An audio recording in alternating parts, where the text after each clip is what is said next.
What's going on, Soul Nation? Ginger Prime here, bringing you the latest PSO2 news for the week. In this case, we've got a campaign for PvP, and Persona is getting the AC Scratch tickets. Let's go ahead and dive in, and afterwards, I'm going to share my thoughts on the state of PvP in Episode 4. Really, actually, you know what? Screw it. Really surprising. I had a good time. I'm going to keep doing it. I'll give you guys more in-depth thoughts as to it. I feel I'm a complete, total noob to the PvP scene within PSO2. But yeah, honestly, check it out. Nothing to lose, especially as it relates to this campaign, which kicks off today. You have taken a turn in the battle arena.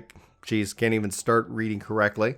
It says you may have taken a turn or two in the battle arena, or you may be new to the idea. Either way, ARC's HQ wants to reward operatives who show up for the most dedication and their training by battling it out with other operatives. You clear emblem scramble several times as a ranked match, watch as your battle rank grows, and you may be eligible for up to 100 star gems. The reason why I would say this is important to pay attention to is star gems do carry forward into New Genesis. So anything and everything that's going to reward you with star gems might be a good opportunity to work on farming those up. You can also get the emote 319 for Surf and some tri-boost additions. So to learn more about how to obtain and spend star gems, check out, PSO2.com for more information. So regarding this campaign, you are going to play Scramble for emblems as a ranked match. One time during the campaign period, you're going to get a tri-boost of 100%, and you'll get 3 of those. You do it 10 times, and you'll get the emote 319 for Surf. And this is going to run from the 12th all the way to the 19th. So it's actually not a long period of time,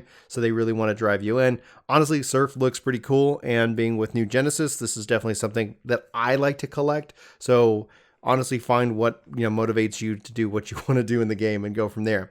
To the victors. Now, how far can you climb in the ranks between the 12th and the 19th? It's a great time to find out during the campaign period to win up to 100 star gems. So if, in this case, same kind of period, the 8th to the 19th, if you get a battle rank of C5 or higher by the beginning of maintenance on 8/18, you can get a star gems of 20. You get 20 star gems. If you get B5 or higher, you get 30. And if you get A5 or higher, you're going to get an additional 50. So ultimately, if you really enjoy PvP, you can pick up another 100 star gems from doing this content. Star gems can also be used as a part of your glamour quest as well. So this is just another way to get some star gems. Okay, so beyond the star gems themselves, let's talk about the newest form of AC Scratch tickets. This is for real world money, and as they've said and confirmed, glamour and all that with your character does go forward and backwards with New Genesis.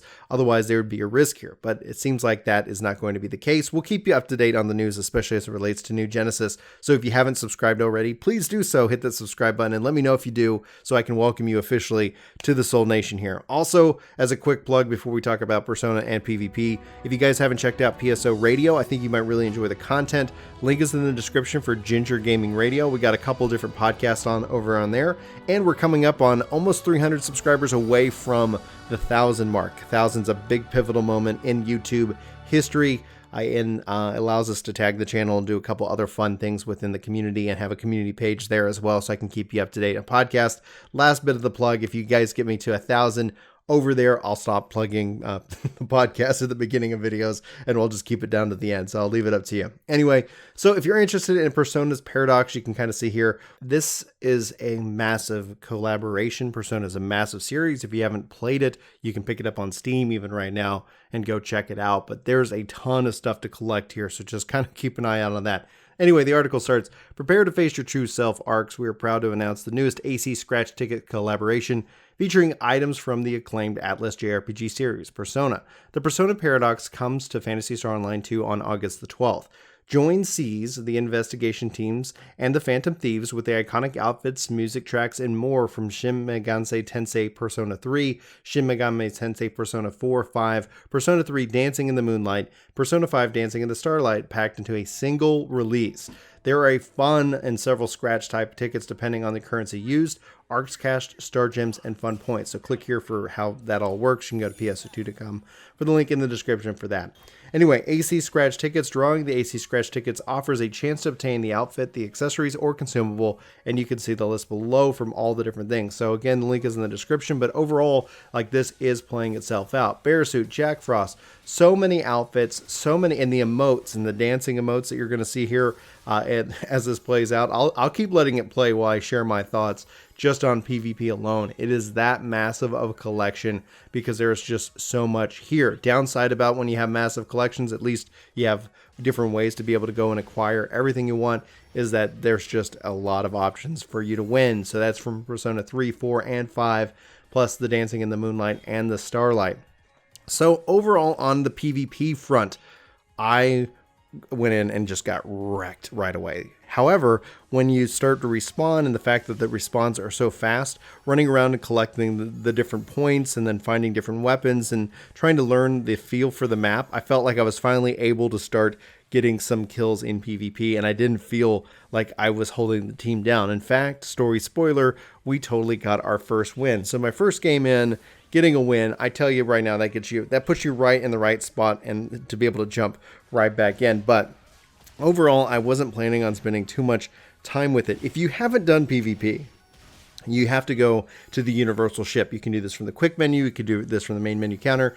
I just went over to kind of the elevator, the green elevator, and selected to universal ship battle arena. And from here, they're going to introduce it. They're going to tell you where you go. You go to the counter, put you in a queue, find you a group of people to play with, and then goes from there. How I like this over something, let's say Final Fantasy XIV's PvP system, first and foremost, it was fast. There's no role requirements because you don't really start off with even your weapons. Everything's kind of normalized to a base, and then you farm up weapons and you level them up in a way that's, at least my understanding right now, could be completely off in left field as it relates to that. So don't put too much thought into me as a PvPer in PSO having any authority on the subject, but you farm up your weapons, you fight, and then eventually you either win or lose, and then that's going to be determining by your rank. I liked how fast it was. I liked that it was having me play with a couple different weapons, and I liked that it was obviously a limited selection of skills. When I compare this to 14, it still requires the different roles, and it does then limit your roles to certain, kind of skills. So I think overall, I would say technically I would prefer a thing like 14 or Destiny where I have a say in how I have my build. I know that's harder to balance in the world in a PvP thing, and it's so funny because here's a great example.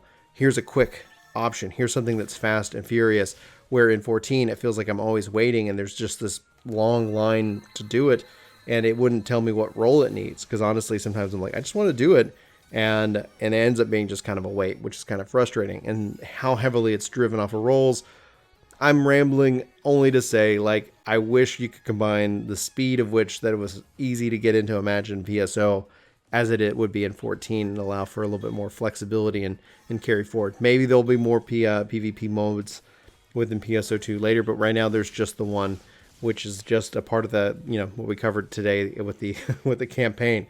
So with it all, though, I'm going to keep jumping in. I want to see if I can't get those star gems, because that's for me kind of the important factor over level, over rank, over anything, how this connects into New Genesis, which we know is coming in 2021.